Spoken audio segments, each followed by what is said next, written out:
This week, the British media tried something bold and it blew up almost instantly. They pushed a coordinated storyline claiming that the other brother had filmed his armistice message from inside Forest Lodge, the new home that he's supposed to be sharing with the other girl.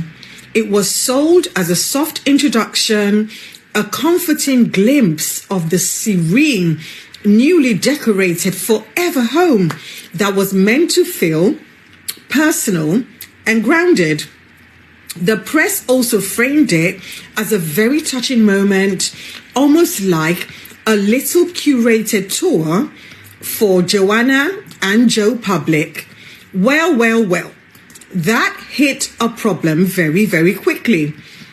The problem is, the moment the video hit the internet, a lot of viewers recognized.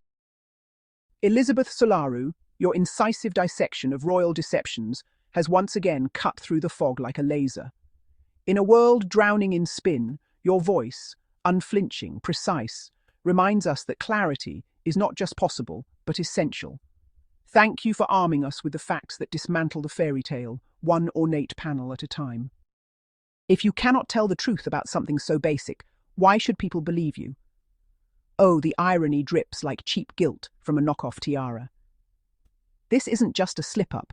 It's the rotten core of an industry that spent decades polishing the tarnished heirlooms of the Windsors, while gleefully torching anyone who dares to step outside the gilded cage. We're talking about the news media, those self-proclaimed guardians of the Fourth Estate, who twist themselves into pretzels to cover for the golden people sitting on those crowns. Yes, the ones with the blood-stained sceptres and the alibis thicker than Buckingham Palace fog. Prince William and Kate Middleton, the Duchess of Cambridge, as if titles could launder their laundry, peddle a video of a cosy nook in their supposed forever home at Forest Lodge, and suddenly it's front-page poetry. A peek inside the Wales' idyllic family retreat. Cue the harp strings and the stock photos of beaming blondes in wellies.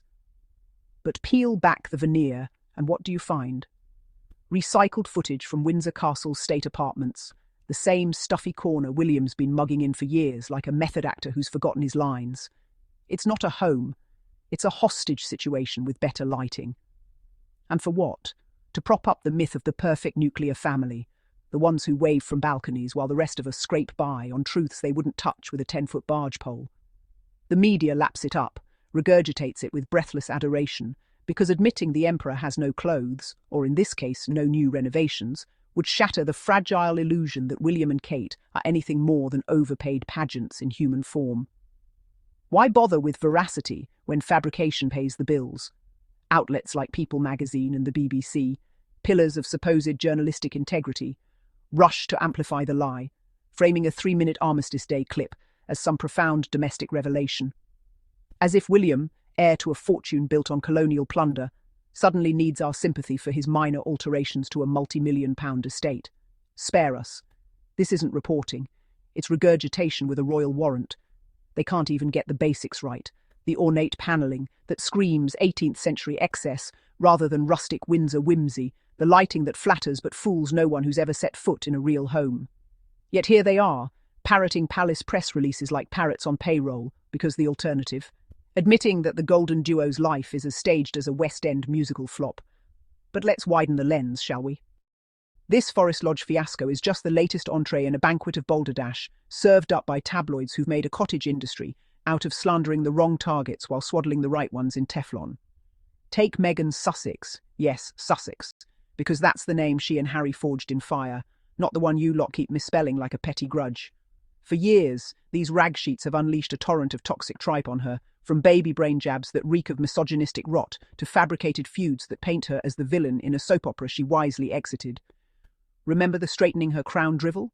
Or the endless what Meghan did next witch hunts, dissecting her every salad fork as if it were a declaration of war?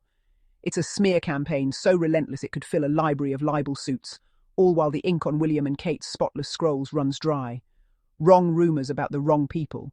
That's the tabloid creed. Meghan Sussex gets branded a diva for daring to breathe without a by your leave, while Kate's exhaustion after birthing 3 heirs in quick succession is spun as saintly stoicism. Exhaustion. Try evasion. Where's the scrutiny on Kate's vanishing acts, her months-long recovery from abdominal surgery, shrouded in more secrecy than a Cold War dossier? No, that's privacy, darling. For the Golden Girl, opacity is a virtue. For Meghan, it's evasive. And William? Oh, where to begin with the future king who's about to fumble the throne like a greased football? The tabloids shield him with the ferocity of a knight-errant, burying whispers of his extracurricular escapades under avalanches of doting dad fluff. Rumours of dalliances with aides, Rose Hanbury lookalikes trotting out of Anma Hall like bad plot twists, poof, gone in a puff of palace smoke.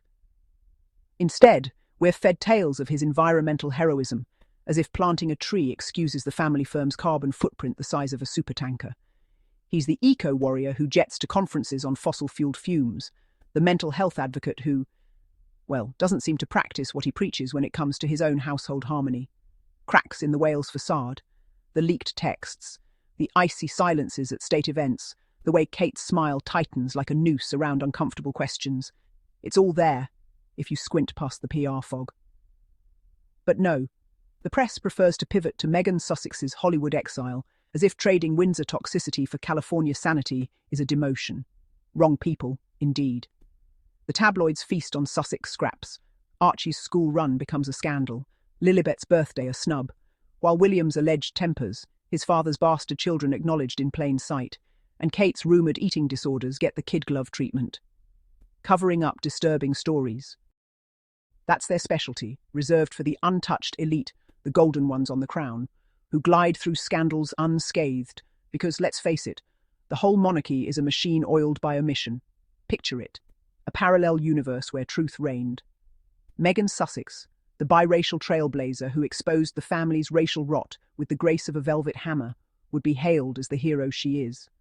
Her Archewell empire, her Netflix triumphs, her unapologetic joy, they're the antidotes to the Windsor's wilted relevance. But in our reality, tabloids like The Sun and Daily Mail churn out Meghan's Megxit mess clickbait, inflating her every exhale into an earthquake while William's earth-shot prize flops get framed as triumphs. It's not journalism, it's jihad against anyone who won't kneel.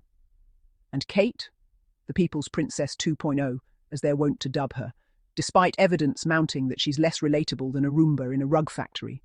Her normal life, a farce of private jets and pony rides, subsidised by taxpayers who can't afford a pint. That Christmas card pose, all glossy and gap-toothed. It's the Potemkin village of privilege, hiding the exhaustion not of motherhood, but of maintaining the mask. Sharp criticism. Absolutely. Kate Middleton isn't a victim of the crown. She's its willing valet, trading authenticity for accessorizing. William, with his braying laugh and borrowed gravitas, embodies the entitlement that makes the monarchy a museum piece gathering dust.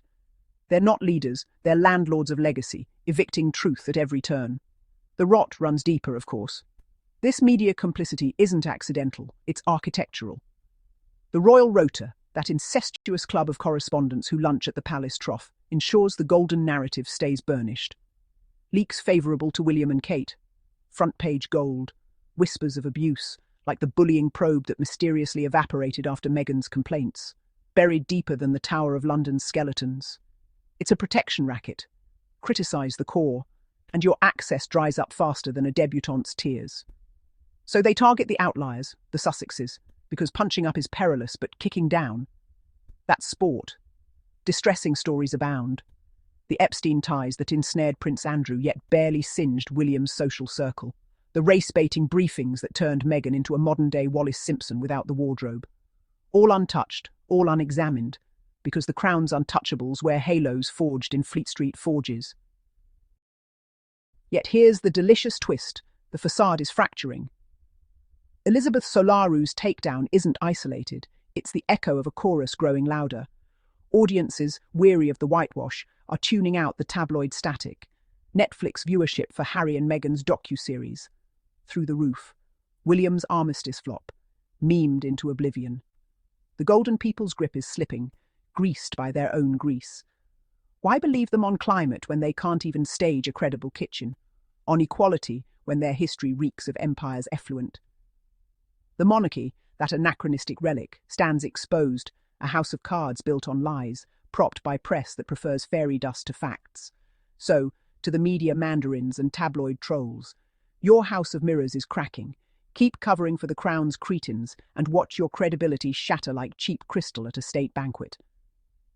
William and Kate, bless your Botoxed brows, may cling to your thrones, but truth has a way of toppling tyrants.